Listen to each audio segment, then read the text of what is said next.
Okay, don't forget to always like, share, comment on this channel, for every updated or ongoing information across Nigeria and across the globe. Just like I said, share, comment on every of our video, subscribe and turn on the notification for every video that we drop so that you get to see every video that we drop. Okay, the Southern Sokoto and the Northern cabals are saying that the Nigerian military should not buy any bandit. That is better they arrest, discuss with them, and just like what the Katsina government is trying to do, trying to release bandits.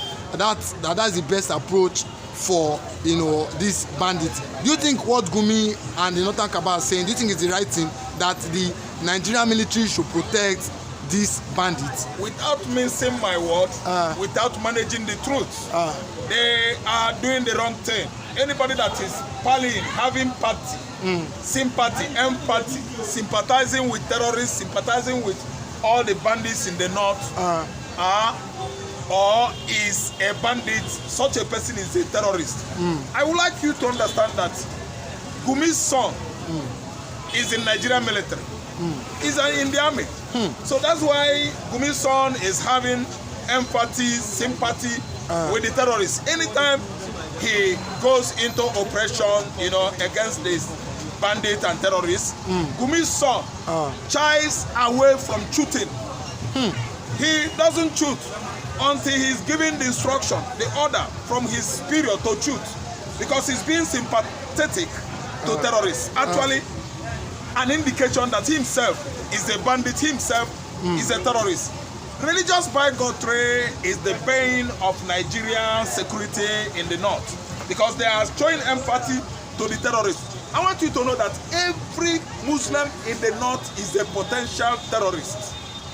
I don't understand. I don't think they will agree with you as regards that. No. They are all terrorists, and every they are Muslim having sympathy with the terrorists. Actually, they are terrorists. I'm telling you, they are. That's why Saduana Of Sokoto and the FULANI Caliphates is showing respect, much empathy to the banditry and the insurgency going on in the north. Are you listening to me? Gunmi himself has been playing this mediatory role. He goes to government and negotiates with government. He goes to the bandits, negotiates with the bandits, and they gave him his own commission or tip. He goes home with most of the ransoms. Yes, because bandits, they are paying him. He's an agent of the terrorists. He said this is the only solution, that this is the best solution that the government can take, negotiate with them so that there will be peace between the farmers, the community, and these bandits. Negotiation with bandits and terrorists is what is fueling the fire of insurgency in the north. Why must you negotiate with a killer? You shouldn't be negotiating with murderers. If you actually negotiate with murderers, you are a murderer. That's why the insurgency in the north has come to stay. Because you see the northern elite parleying with them, romancing with terrorists, all manners of terrorist platform in the northern Nigeria. Look at what happened recently in the northeast, when Donald Trump actually sent a Christmas package to all the terrorist platforms, especially the ISWAP in Sokoto Forest. And that was what has actually stemmed down the space, alarming space of banditry and terrorists in Nigeria. That's why Nigerian Christians actually celebrated their Xmas Yellowtide festivities without bandits bombing church, bombing market women, bombing communities, sacking villagers. It is a good Yellowtide gift from Donald Trump to all the Christians in Nigeria. He actually operated from the High Sea, Gulf of Guinea. Yeah, Bight of Guinea, 1,600 kilometers to Sokoto Forest.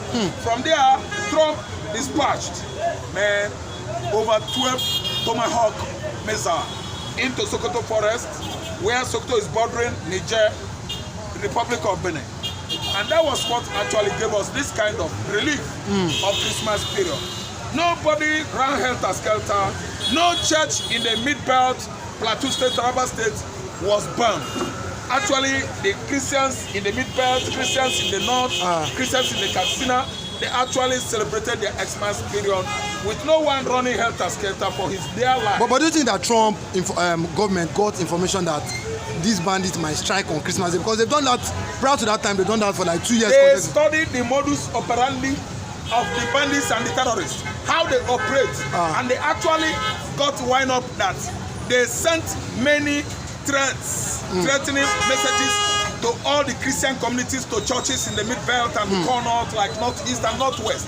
That's why Trump sent all the surveillance drones to actually survey the forest in the north, Katsina, Zamfara, and they spied on their,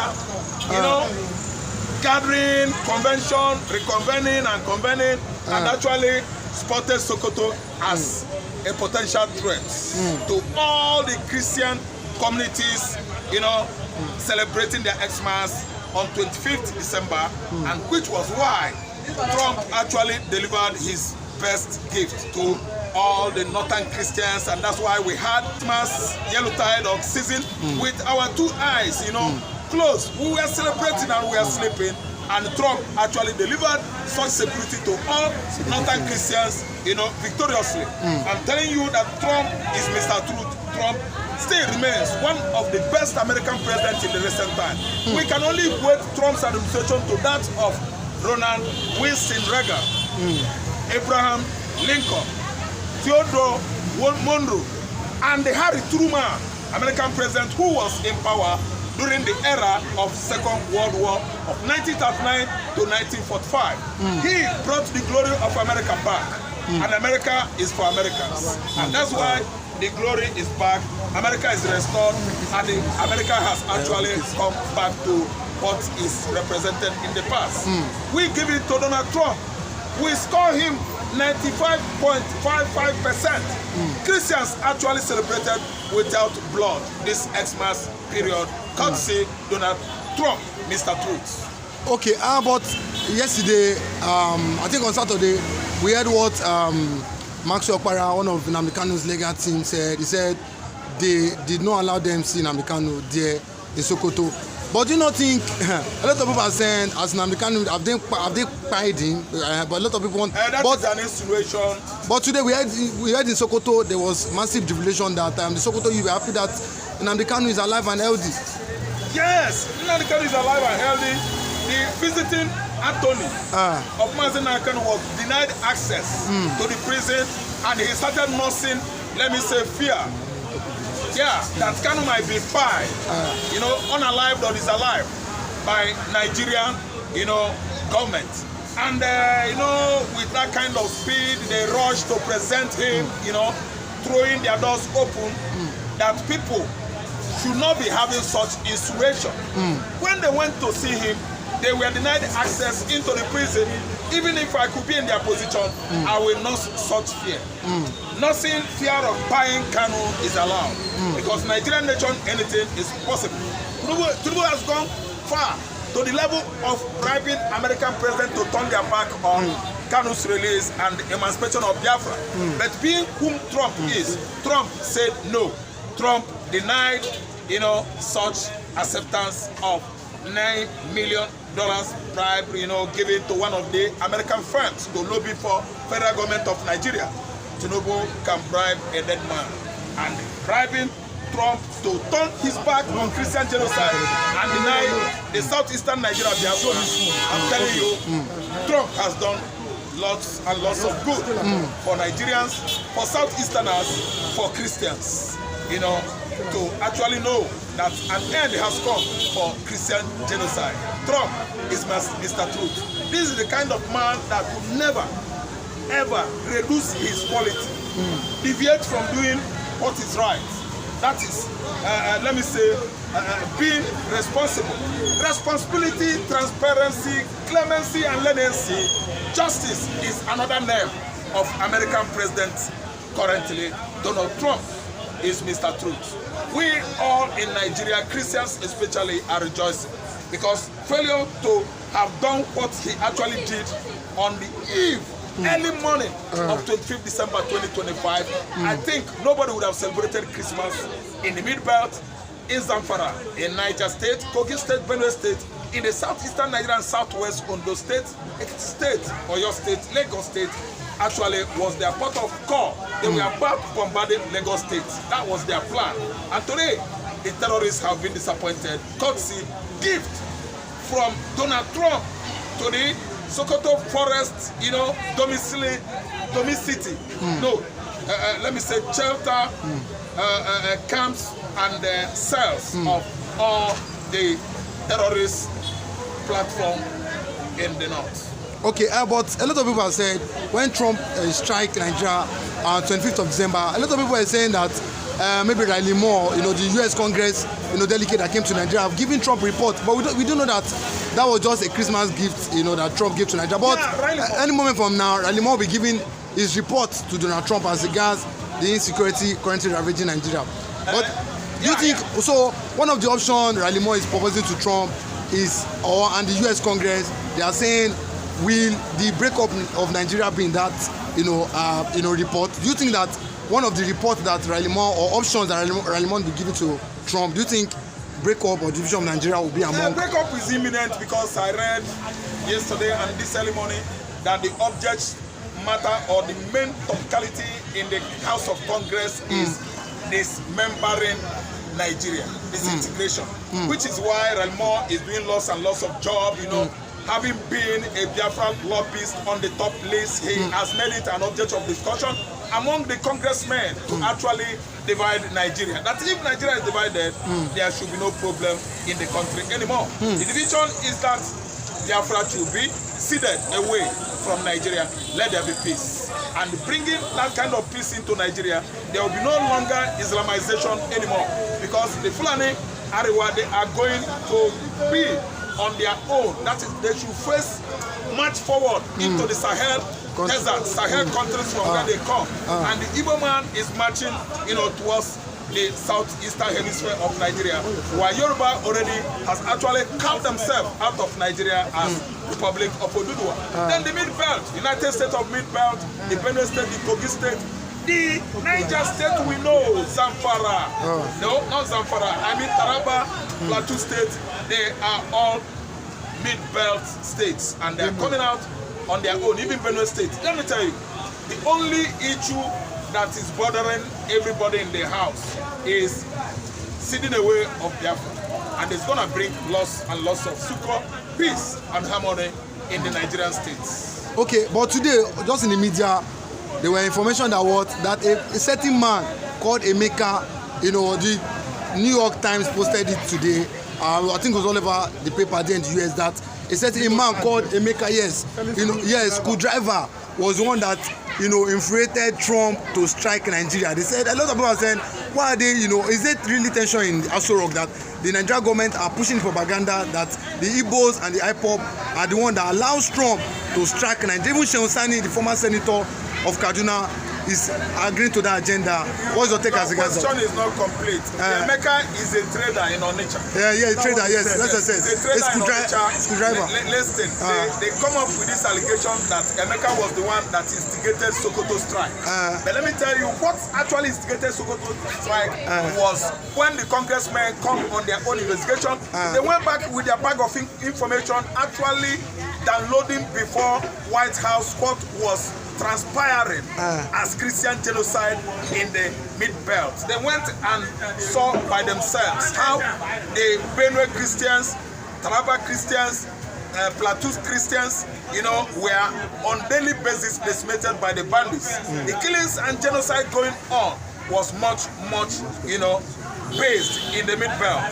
The Christians in the Mid-Belt, the Nasarawa Christians, the Plateau State Christians, the Taraba Christians, Benue Christians especially, were being killed, maimed on alarming rate by the bandits who are actually spreading the gospel of Islamization, in the Mid-Belt. So they went with their findings that all Christians in this Mid-Belt are hiding, living a life of fear every day, and Trump is not happy with that.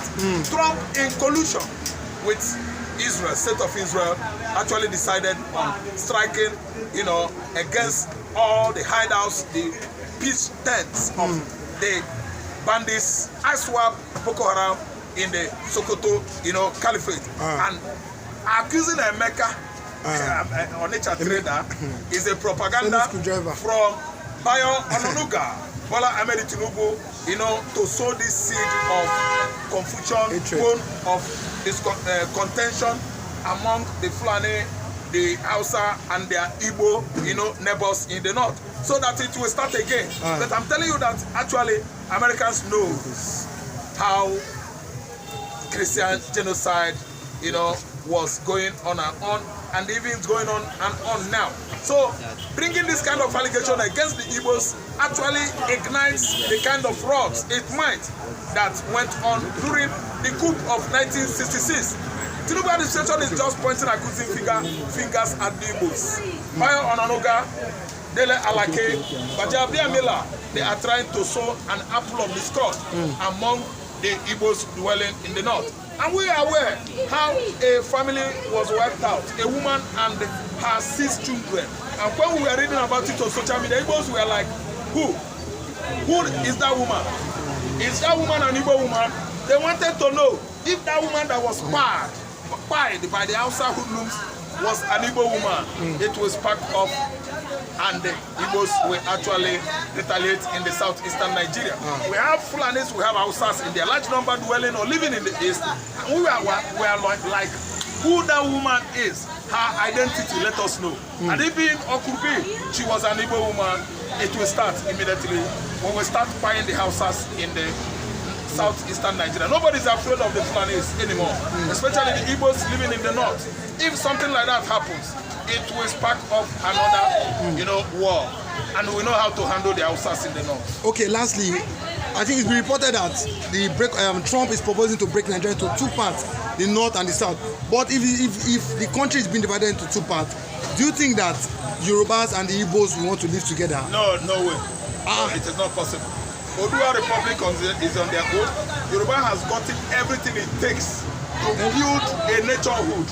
Igbos are okay with all the coastal states of Biafra land. So the mineral resources over there, Igbos are strong enough, satisfied enough to host their own, nation.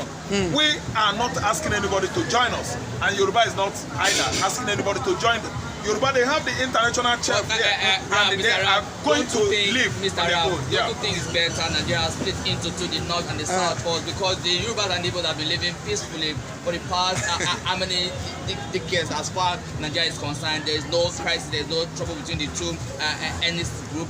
But if Donald Trump said we should divide the country into 2 for now, won't you agree with Donald Trump? I think if Donald Trump suggests 2, that's north and south, it's not gonna work. Ask me why. The Fulanis are like fishbowl in the neck of the Hausas, and they are the one that run the regime, the government, every administration of the government of the north. I mean, state government there, they are all Fulanis. You don't have credible Hausa politicians right now. The Fulani will use it as, let me say, the Fulani will lord it over them because they will control them. No staunch Hausa politician currently, as I'm talking to you, apart from Kwankwaso. Is there any other Hausa man, original Hausa, that is a strong politician in the north? Except Kwankwaso, Mudi Cherif. Hausas are thinly populated in the north. The Fulanis are not up to 10 million. The Erufai himself is a Fulani man. Yes. So if you allow them, Fulani will still have upper hand in the north. Then when you talk about north and south, no, it can work. Fulani would like to be Arewa, Hausa would like to be United States of the Hausas. If you go to the mind of the Hausas, Hausas are tired of the Fulani hegemony. Fulani hegemony is they are in control of the politics in the north many years now. And in the south, Yoruba will be on their own, Igbo will be on their own. Let me just give you analysis of Yoruba and the Igbos. We've been living in peace for many years. The Igbos are the ones building the economy here.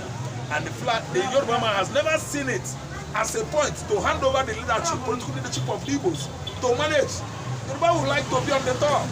And you've seen what transpired during 2023 election. Obi won the election and the Southwestern are hijacked it by bribing the INEC. We are not going to stay with the Yorubas. We are okay staying on our own. Yoruba has everything it takes to build a strong neighborhood.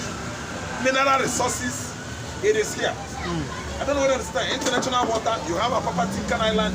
All this will be generating money for southwestern government. And the Igbos going back to southeast, we have lots and lots to, you know, build our own nature. All right, Mr. Arab, if Nigeria had to be divided today, do you think Nigeria will not split into 2 or into 3 or into 4? How many will Nigeria split into? Okay, let me just give you the breakdown. Southeastern Nigeria has Biafra from the axis of Benue State down to Port Harcourt, Cross River State, Akwa Ibom State, Delta State, Bayelsa State. All these are with us. These states are coastal line, coastal states of Biafra. Then Yoruba, they are on their own. The states of Yorubas, they are okay. They have oil in Ondo State. There is oil off the coast of Lagos. Yeah, on the sea floor. They discovered oil. So Yoruba State is okay. They have what it takes to build a very strong nationhood of their own. I don't know what they understand. Yorubas are okay. Then when you talk about the north, the Hausas, they have rich, you know, mineral endowment resources in the north. Think about Sambisa Forest alone. Don't you know that they discovered much mineral resources in Sambisa Forest that warranted the Chinese, I mean the bandits, so and some of the terrorists to be scaring away. Nigeria should be divided into 3 or into 4 because the South said the South that comprises of the Delta Rivers, Bayelsa, Akwa Ibom, and Cross River said, and Edo said they are not part of the Biafra. So I go to force them now. Hold on with my question, Mr. Rab. They said they're not part of Biafra. So I'm going to force them. And like I said before, the Yorubas are ready to support you. They're ready to be with the Igbos. And Donald Trump suggested that Nigeria has to split into 2, the North and the South, because the South dominates. I mean, have majority of the Christian, while the North have majority of Muslims. So here comes the end of today's analysis. My name still remains Ralph Tresvant, your political global analyst. Thank you for watching. Bye.